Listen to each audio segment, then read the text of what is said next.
welcome to Fish on Fridays. I'm Al McCauley. And every year when we get to June, it seems like you have a lot of weddings happening. I don't know if you can relate to that. My wife and I got married in September, but it does seem that if you look at our families, the majority of our weddings that we've been involved with happen in June. And so that's what I want to talk about today. Is I want to talk about something, a Catholic practice related to weddings. And I'm talking about something called the banns of marriage, BANNS. Banns of marriage. If you go to a Catholic parish and you see the bulletin, oftentimes inside the cover of the bulletin are listed the banns of marriage, and then they'll have the couple's names. And it's basically the church's way of announcing that these two people are intending to get married. Now, the word banns, B-A-N-N, that word has its roots in an old English word that means to proclaim. So that's what it is. The church is proclaiming that two people are intending to get married.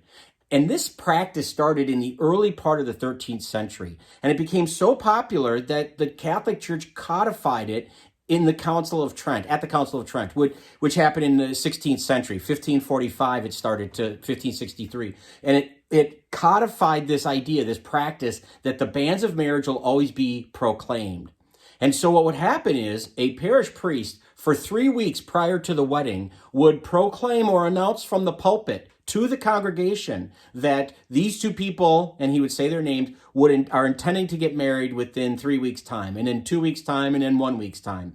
And it was our obligation as the faithful that if we knew something about their past, like they were already married or they have a secret life or I don't know, anything, any kind of red flags that would come up, I suppose, it was incumbent upon us to notify the parish priest so that he could address the situation and to assess whether or not it's valid, etc. So this was kind of like the Catholic Church's way of saying, and you've all seen movies where people get married and the preacher says, if anyone does not think this marriage should take place, let them speak now or forever hold their peace.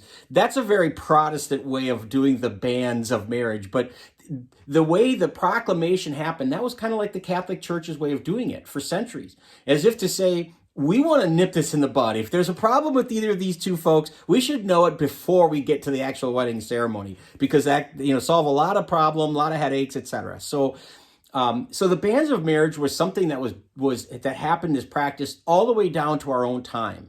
And then in the 60s with Vatican II, 1962 to 65, when Vatican II ended, the stance softened a little bit. We still have banns of marriage, but instead of the priest proclaiming it from the pulpit and announcing it out loud to the congregation, they just put them in the bulletin, and they would be three consecutive weekends that you would see them. So it would be 1, 2, and 3 would be indicated in the bulletin to let us know that this is the second week we've mentioned this, or the third week, or what have you. So it's a way, again, still of proclaiming good news, letting the faithful know that if they know of some red flags, that they really need to they have a responsibility to let the priest know so he can assess the situation. But that's what banns of marriage is about. If you've ever seen that in the bulletin and you've wondered, banns of marriage, I wonder what that means. There it is. It means to proclaim this great, wonderful sacrament that these two people who are in love want to engage in, and our role in that in terms of supporting it, and that marriage and that family that will hopefully come from that. So anyway, if you were if you were married in June, maybe this information's been helpful. If you know or love somebody who was married in June, maybe you want to share this with them. But either way, we appreciate you watching every Friday. I hope you'll continue to tune in to Fish on Fridays. Please follow us on Facebook and subscribe to our YouTube channel. But until next time, please be good to each other, and God bless.